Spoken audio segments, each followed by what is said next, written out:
우리에게 주신 하나님의 말씀 봅니다. 요한복음 4장 27절에서 42절까지입니다. 요한복음 4장 27절에서 42절까지 보겠습니다. 신약성경 148면 되겠습니다. 신약성경 148면 요한복음 4장 27절에서 42절까지입니다. 제가 한 절, 또 여러분들이 한 절 이렇게 교독합니다. 이때 제자들이 돌아와서 예수께서 여자와 말씀하시는 것을 이상히 여겼으나 무엇을 구하시나이까? 어찌하여 그와 말씀하시나이까? 묻는 자가 없더라. 여자가 물고기를 버려두고 동네로 들어가서 사람들에게 이르되 내가 행한 모든 일을 내게 말한 사람을 와서 보라. 이는 그리스도가 아니냐 하니 그들의 육에서 나와 예수께로 오더라. 그 사이에 제자들이 청하여 이르되 라비여 잡수소서. 이르시되 내게는 너희가 알지 못하는 법을 알려주시니라. 제자들이 서로 말하되 누가 잡수실 것을 갖다 드렸는가 하니 예수께서 이르시되 나의 양식은 나를 보내신 이의 뜻을 행하며 그의 일을 온전히 이루는 것이니라. 너희는 넉 달이 지나야 추수할 때가 이르겠다 하지 아니하느냐. 그러나 나는 너에게 이르노니 너희 눈을 들어 밭을 보라. 휘어져 추수하게 되었도다. 거두는 자가 이미 상처받고 영생에 이르는 열매를 모으나니 이는 뿌리는 자와 거두는 자가 함께 즐거워하게 하리라. 그런즉 한 사람이 심고 다른 사람이 거둔다 하는 말이 옳도다. 내가 너희로 노력하지 아니한 것을 거두어 보내노니 다른 사람들은 노력하였고 너희는 그들이 노력한 것에 참여해야 되리라. 여자의 말이 내가 행한 모든 것을 그가 내게 말하였다 증언하므로 그 동네 중에 많은 사마리아인이 예수를 믿는지라. 사마리아인들이 예수께 와서 자기들과 함께 유하시기를 원하니 거기서 이들을 요하시매 예수의 말씀으로 말미암아 믿는 자가 더욱 많아. 그 여자에게 말하되 이제 우리가 믿는 것은 내 말만이 아니하니 이는 우리가 친히 듣고 그가 참으로 세상의 구주신을 알아라 하였다. 아멘. 질문 하나 해보겠습니다. 우리가 예수님을 만났다는 가장 확실한 증거가 무엇일까요? 우리가 예수님을 만났다는 가장 확실한 증거가 무엇일까? 그것은 바로 우리가 만난 예수님을 전하는 것입니다. 내가 만났던 그 예수님을 전한다. 그게 확실한 만났다는 증거가 되는 것이죠. 제가 군대에 있을 때 인기 연예인들 군에서 만난 적이 있습니다. 제가 306 보충대, 또 각 사단 신병교육대, 거기에 또 사단 참모로 있었기 때문에 거기에 이제 근무하게 되면은 대개 이제 우리 이제 군에 들어오게 되잖아요. 또 선수로도 들어오고, 그다음에 짧은 기간 동안 들어와서 복무하는 것도 있고 하는데, 제가 군대 있을 때 여러 사람을 많이 만났습니다. 우리 가수였던 윤종신, 그다음에 개그맨이었던 이희재, 그다음에 축구 선수였던 최용수, 최성용, 송일국, 그런 선수를 같이 만났어요. 제가 이제 부대에 있기 때문에 그들과 함께 이야기도 하고, 또 안에는 그 사람들과 더불어서 사진도 찍고 막 그렇게 했어요. 그 내무반에 찾아가서 너 가수인데 노래 한번 불러달라고. 그러면 또 노래를 거기서 다 그냥 머리 다 자르고 노래를 부르게 되면 무대도 조명도 아무것도 없기 때문에 좀 그렇지만은 그래도 참 잘 불러요. 그 다음에 또 A4지 한 뭉치를 딱 주면서 사인 좀 해달라. 사인 좀 해달라. 그렇게 해서 한참 동안 덕분에 그 인기 연예인들 만났던 그 사람들을 자랑하고 만났다고 자랑하고 다닌 적이 있습니다. 이 TV로만 봤던 그 인기 연예인들을 실상 또 직접 만나게 되니까 얼마나 신이 나겠습니까? 그래서 한참 동안 전하고 다녔던 그 기억이 납니다. 이것은 우리가 예수님을 만난 후에도 마찬가지라는 거예요. 우리가 맛있는 집에 가서 맛있는 식당에 가서 음식을 먹게 되면 어떻게 해요? 너무나 맛있게 먹어서 감동이 와가지고 그 다음에 다른 사람한테 맛집으로 자랑을 합니다. 추천하고 그 사진도 찍고 멋있는 또 장소에 다 가게 되면 그곳에 또 이게 다 스크랩 해놨다가 또 여행하는 그 추천 거기에 또 사람들을 추천하기도 하고 막 그렇죠. 사람들은 나에게 좋은 것을 만나게 됐거나 내가 맛보거나 하게 되면 다른 사람한테 전하게 돼 있습니다. 전하게 돼 있어요. 그게 인간의 본능이에요. 본능. 자기가 좋아하는 사람, 자기가 사랑하는 사람한테 자기도 똑같이 그런 맛있는 것, 그 감동을 전해주고 싶은 거예요. 그래서 우리는 그렇게 자랑하는 겁니다. 이것은 우리가 예수님을 만날 때도 마찬가지입니다. 근데 우리는 왜 예수님을 전하지 못하는 걸까요? 그 다양한 이유가 있겠지만은 우리가 가장 근본적인 하나의 이유가 있다고 하면은 우리가 예수님을 진짜로 만나지 못했기 때문에 정말 진짜로 내가 예수님을 인격적으로 만나지 못했기 때문에 그렇다는 겁니다. 더 정확하게 말한다면 우리가 예수님을 정말 복음으로 나에게 내 인생의 가장 기쁜 소식으로 만나지 못했기 때문에 그렇다는 거예요. 그래서 예수님을 믿는다 하면서도 여전히 하나의 펜으로서만 따라가는 거예요. 펜. 그 이상은 나에게 나에게 터치하지 말라는 것이죠. 그래서 벽을 지고서 뭐라고 말합니까? 나의 믿음 생활 하는 것은 여기까지다, 여기까지. 더 이상 나에게 요구하지 말라는 거예요. 여기까지 온 것만 해도 난 대단한 일이다. 교회에 와서 앉아있는 것만 해도 나는 내 할 일 다 했다고 생각합니다. 그래서 더 이상 나한테 요구하지 말라고 이야기하죠. 그래서 자신이 정해놓은 선을 다 있습니다. 그래서 그 선을 정해놓은 다음에 한 걸음도 더 이상 가려고 하지 않는 거예요. 미국의 카일 아이들먼 목사님이 쓴 팬인가 제자인가 라는 책이 있습니다. 제가 언젠가 한번 설교 시간에 제가 소개를 해드린 적이 있습니다. 영어 원서 제목은 나도 팬이라는 그 제목인데요. 이 아이들먼 목사님은 이 책에서 이렇게 이야기합니다. 팬은 희생 없이 즐기기만 원한다. 그렇다고 예수님과의 관계를 원하지 않는 것은 아니다. 단지 모험까지 할 생각은 전혀 없을 뿐이다. 팬은 예수님께 맹세한다. 상황이 좋고 당신이 계약 조건을 잘 지키는 한 당신을 쫓겠습니다. 제게 너무 많은 것을 요구하지 않는 한 당신을 따르겠습니다. 팬은 혹시 자신에게 피해가 올까 두려워서 예수님을 진심으로 따르지 못한다.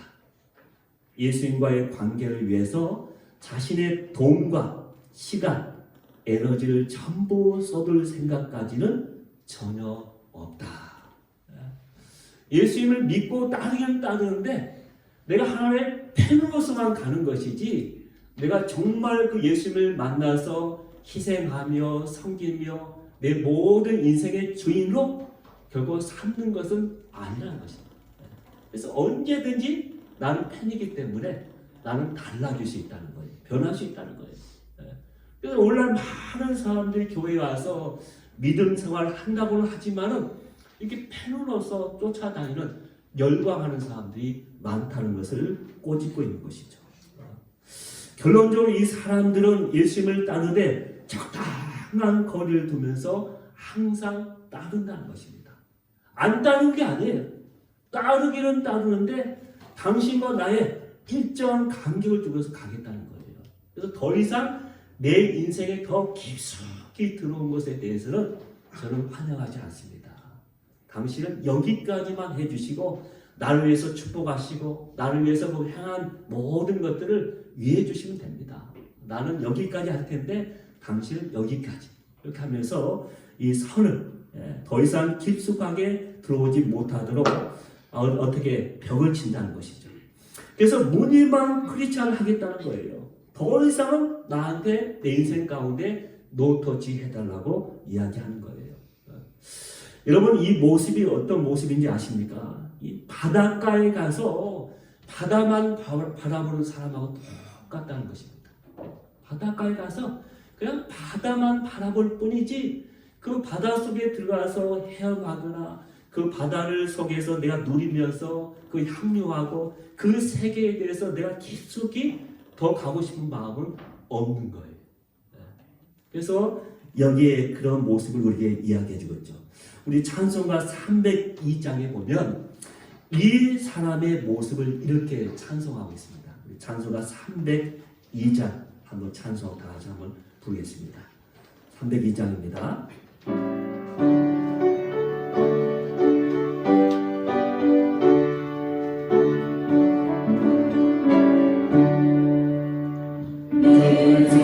하나님 넓고 그늘에는 저 큰 나라 보나니까 너무 다주를 끌어 기쁜 대로 저 한마음에 가보라 언덕을 떠나서 장마에 내띄워 내 주 예수 은혜의 바다로 내 맘껏 전하라 내 인생은 언제나 거기서 저 큰 바람을 끌고 금이 모르는 깊은 바다 속을 한번 헤아려 한보라 언덕을 떠나서 산마에 내밀어 내 주 예수 은혜의 바다로 내 맘껏 전하라 많은 사람이 얕은 물가에서 저 큰 바다 가려다가 잘싸거리는 작은 바다 보고 많이 걸려요 못 가네 언덕을 떠나서 장마에 내띄워 내 주 예수 은혜의 바다로 내 맘껏 전하라 자고 가거라 이제 곧 가거라 저 큰 은혜 바다 향해 자고 내노를 저 깊은 데로 가라 망망한 바다로 언덕을 떠나서 장파에 내밀어 내 주 예수 은혜의 바다로 내 맘껏 전하라. 아멘. 우리가 언덕을 떠나야죠. 언덕을 떠나야 하는데 자꾸 바다에 있는 작은 파도 보고 두려워서 약해서 막혀서 마음껏 하나님의 은혜의 바다 위에 노를 젓고 사는 그런 인생으로 이렇게 부름을 받았는데 여전히 언덕가에서 망설이고 있다는 거예요. 저 이제는 창파를 베띄워서 마음껏 저어가라. 그게 하나님의 우리를 향하신 하나님의 마음이시죠. 그런데 오늘 본문에 보면 예수님을 깊게 진하게 만났던 한 사마리아 여인의 모습을 우리에게 말씀해주고 있습니다. 지난번 설교 때 이 내용은 자세하게 한번 다룬 적이 있습니다. 그래서 더 이상 다루지는 않겠는데, 다만 오늘 설교와 관련해서 두 가지만 간단하게 언급을 하려고 합니다. 첫째는 오늘 이 사마리아 여인을 만나기 위해서 먼저 찾아 나선 분이 있다는 거예요. 그분이 누구십니까? 바로 예수님이셨습니다. 예수님이셨습니다. 오늘 본문 요한복음 4장 3절에서 4절 말씀 다 같이 한번 읽을까요? 다 같이 한번 읽습니다. 유대를 떠나 다시 갈릴리로 가시되 사마리아를 통과하여야 하겠는지라. 아멘. 사마리아를 통과하여야 하겠는지라. 이게 하겠는지라. 헬라어 동사 데이라는 단어가 적혀 있는데, 쓰여 있는데, 이 뜻은 뭐냐면 반드시 해야 한다. 반드시 필요한 것이다. It must be의 뜻이 있습니다. 다시 말해서 예수님께서 어떤 의도를 가지고 어떤 필요성을 가지고 바로 사마리아로 가셨다는 것이죠. 다시 말해서 예수님은 이 여인을 만나기 위해서 일부러 사마리아에 들어오셨다라고 말씀해주고 있는 거예요. 여러분, 우리는 내가 하나님께 나왔다고 말하지만은 사실 정확하게 말한다면 바로 하나님께서 나를 부르셨기 때문에 나온 겁니다. 네. 이 성경에 보면 항상 하나님의 부르심이 먼저예요. 아멘. 항상 하나님의 부르심이 먼저입니다. 누가복음 19장에도 보면 이 삭개오 이야기가 나오잖아. 삭개오 이야기가. 근데 그때 성경은 이렇게 시작합니다.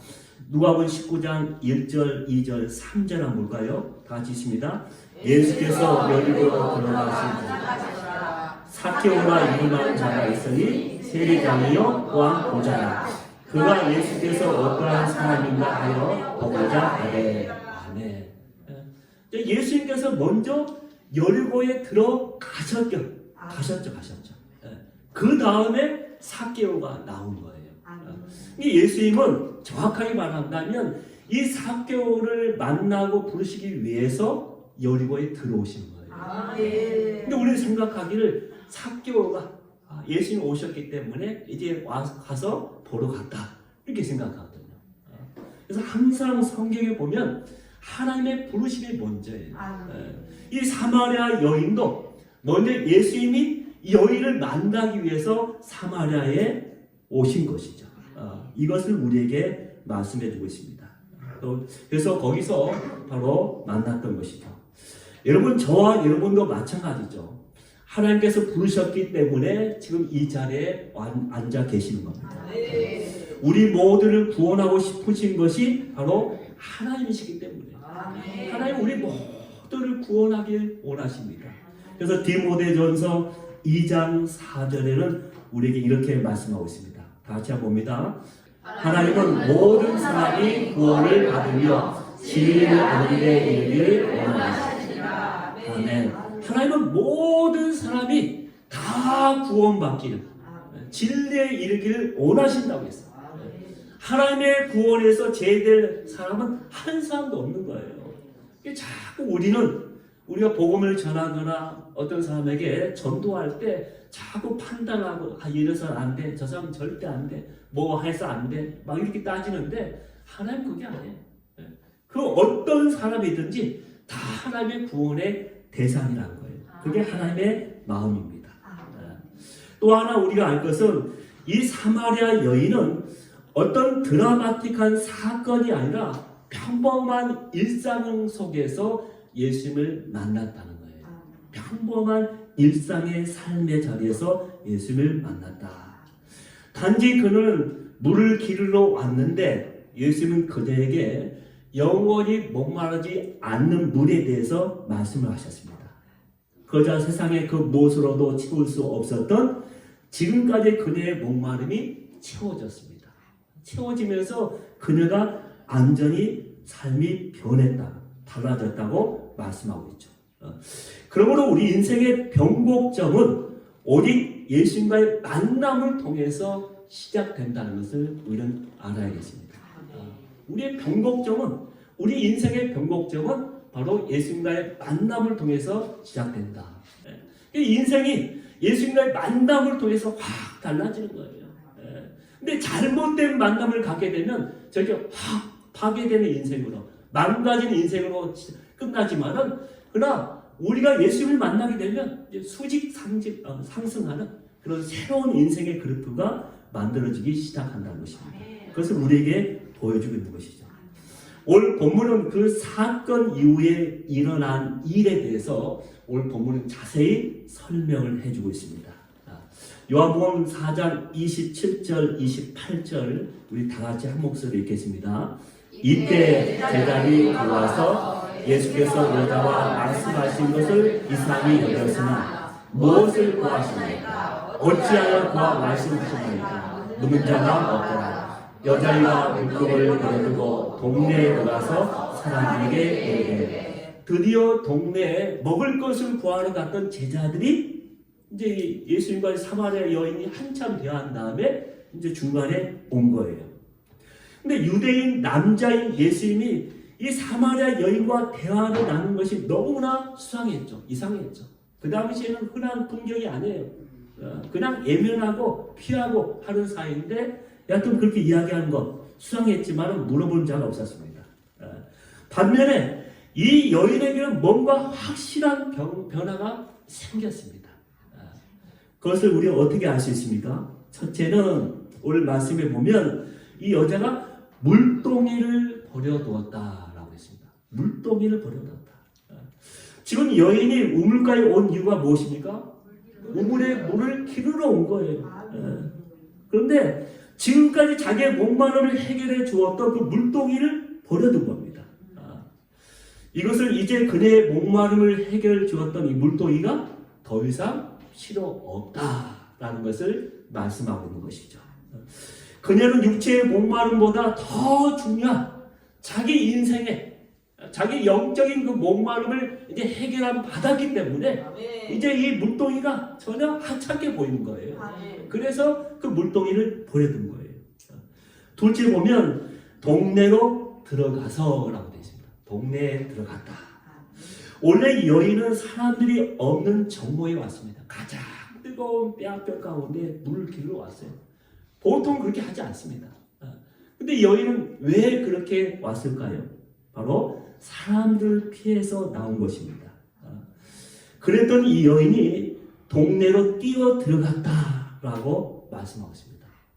지금까지 사람들을 피해 다녔던, 도망 다녔던 이 여인이 오히려 이제는 그 동네에 들어가서 사람들에게 하나의 담대하게 복음을 전하는 그 사람으로 변했다는 것입니다.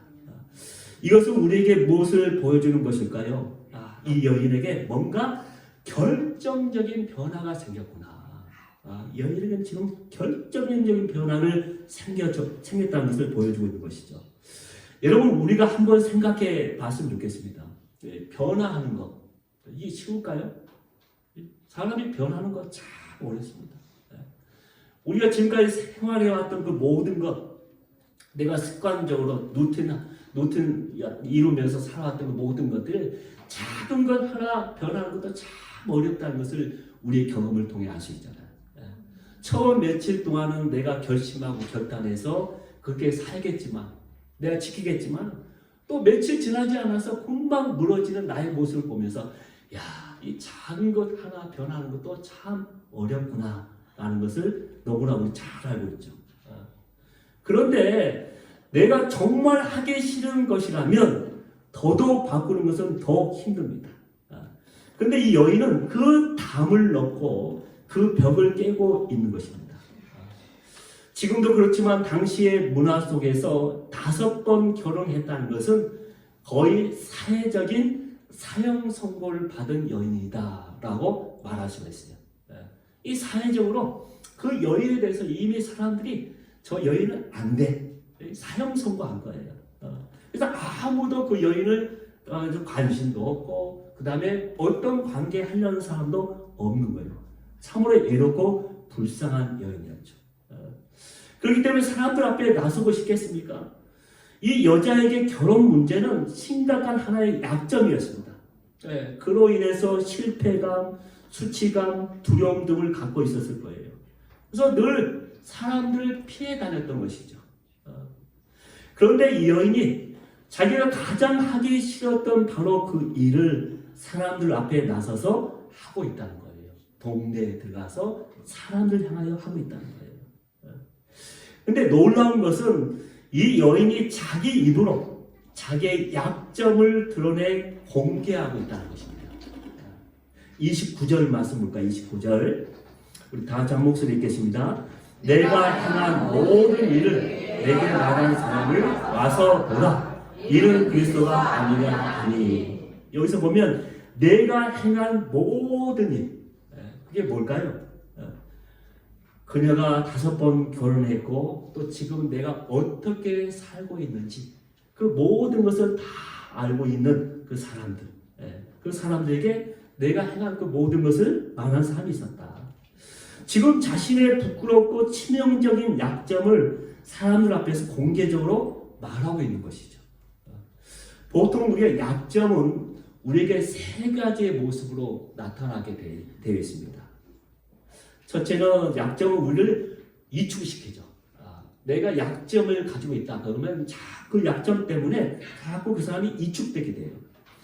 약점이 있는 자신을 자꾸 수치스럽게 여겨서 다른 사람 앞에 나서기를 싫어합니다. 이게 사람들 앞에 나서는 걸 싫어합니다. 왜? 자꾸 이축되기 때문에. 두 번째 모습은 그 사람은 공격적으로 만들기도 합니다. 자기 약점을 가지고 있기 때문에 그 약점을 숨기고 자기 그것을 방어하기 위해서 그 약점을 보호하기 위해서 사람들에게 먼저 공격하는 거예요. 그래야 자기가 그 모든 것을 공격당하지 않기 때문에. 그래서 되게 약점을 가진 사람들은 공격적이에요. 그게 뭔가 민감해요. 그렇게 민감하게 받아들일 사안도 아닌데 되게 이상하게 오버해서 막 민감하게 반응한 거예요. 왜? 그 사람의 약점이 건드렸기 때문이에요. 이게 평상시에는 아무렇지도 않은 것들이 그날따라 자기 약점을 건드리는 사람이 다 있게 되면 그 다음부터 확 자기 상처가 올라오면서 자기 눌렀던 감정들이 한꺼번에 쫙 오면서 필요 이상으로 막 화내고 분노하고 사람들이 이제 이해하기 어렵죠. 세 번째 어떻게 됩니까? 이 그 약점은 자기의 수렁에 빠져서 나오지 못하게 만듭니다. 그 약점 가운데. 그래서 그에게 다른 생각을 못하게 만들고 항상 그 약점을 묵상함으로써 자기 무력감 속에서 평생 동안 무기력 가운데 살게 되는 거예요. 이 여인도 지금까지 그렇게 살아왔습니다. 숨으려 했고 회피하려고 했고 아마도 무기력하게 살았을 것입니다. 인생에 낙도 없고 소망도 없이. 그런데 이 여인이 지금은 아무렇지도 않게 자기의 약점을 사람들 앞에 꺼내 들고 있다는 것입니다. 그것도 아무렇지도 않게. 이렇게 변한 것이죠. 자, 그렇다면 도대체 무엇이 여인으로 하여금 이렇게 변하게 했을까? 바로 예수 그리스도의 만남이 그녀를 그렇게 만든 것입니다. 예수님께서 그녀의 모든 연약함과 상처에서 그녀를 구원해 주신 것이죠. 이 여인은 주님을 만나면서 더 이상 자신의 연약함을 보지 않고 이제 온전히 주님만을 바라보게 된 것입니다. 다시 말해서 그녀의 마음속에서 자신의 약점보다 예수님이 더 크게 보였던 것이죠. 그래서 예수님이 더 크게 보이게 되니까 자기 약점이 이제 작게 여겨진 거예요. 그래서 예수님을 진정으로 만나자 그녀의 약점은 오히려 예수님을 알리는 수단이 되어버렸고 그 정도 작아진 것이고 또 예수님을 진정으로 체험하자 지금까지 그녀의 불행은 오히려 예수님을 높이는 도구가 되어 버렸다는 것을 말씀해 주고 있는 것이죠. 그녀의 빈 마음이 자기도 모르게 영원히 목마르지 않는 생수로 채워졌기 때문에 가능한 것입니다. 그런데 오늘 본문에 보면 더 놀라운 일이 더 하나 일어나게 됩니다. 이제 이 여인은 자신의 약점을 복음 전도의 수단으로 활용하고 있다는 거예요. 29절 30절 한번 볼까요? 29절, 30절 다 같이 한 목소리에 있습니다. 내가 행한 모든 일을 내게 말하는 사람을 봤었다. 이는 그리스도가 아니하니 그의 동네에서 나와 예수께서 보라. 아멘. 네, 와서 보라. 이는 그리스도가 아니냐. 와서 보라. 오히려 동네 사람들한테 자신 있게 담대하게 외치고 있다는 거예요. 예수님을 만난 후에 여인의 상처는 이게 더 이상 상처가 아니라 자기의 자랑이 되고 있습니다. 자기 약점이 오히려 복음의 전가의 하나의 수단으로 활용되고 있는 것이죠.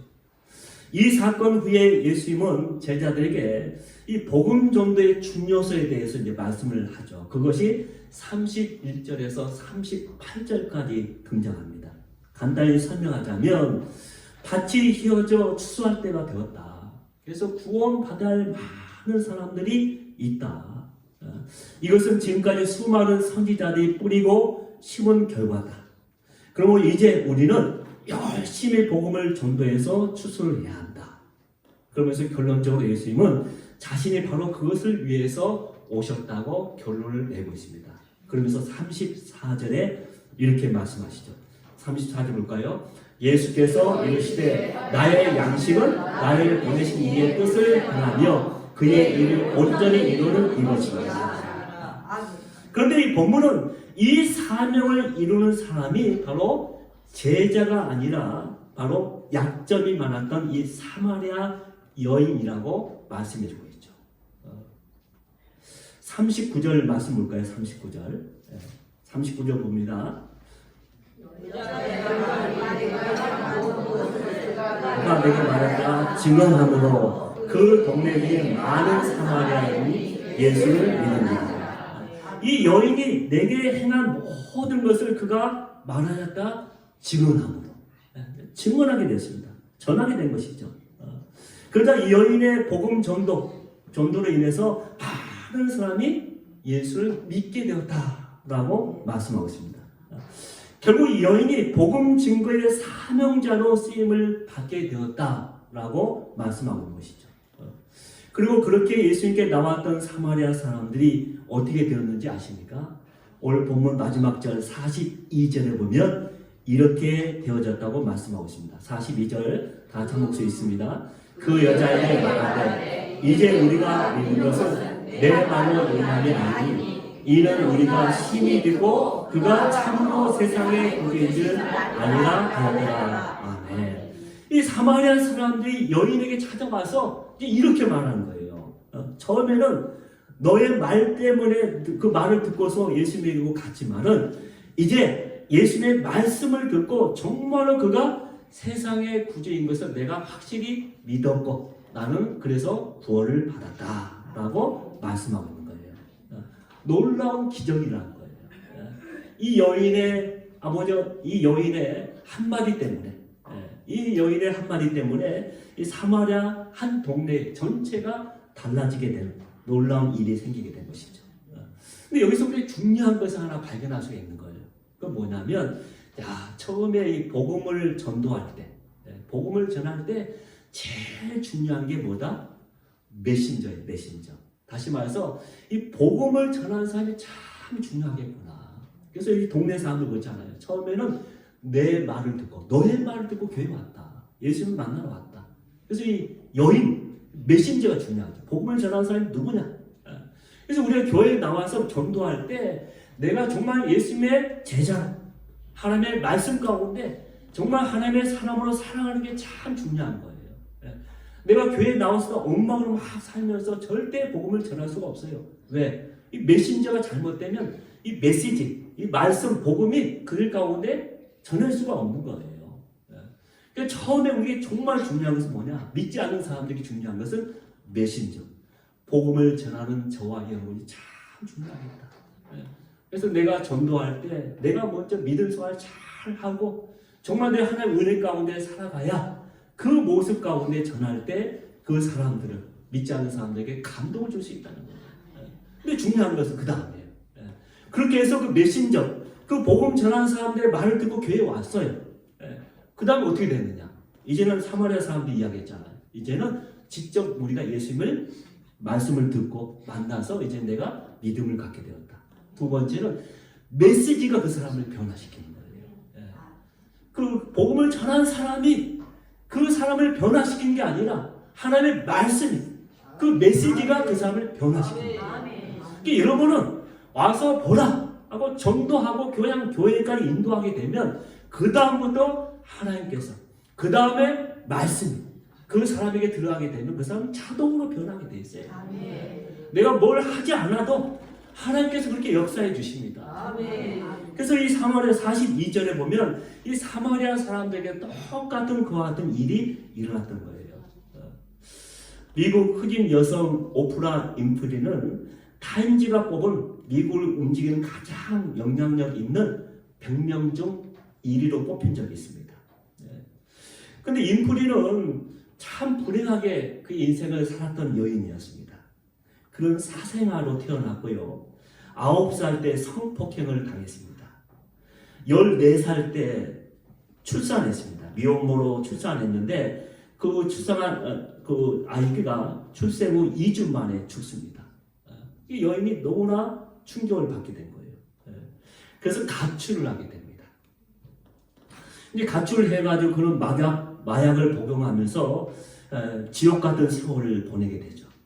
그녀가 그 바닥 인생을 떨치고 재기해서 여성 토크 진행자로서 이 시대의 최고의 인기와 영향력 있는 여성으로 매김을 했던 것이죠.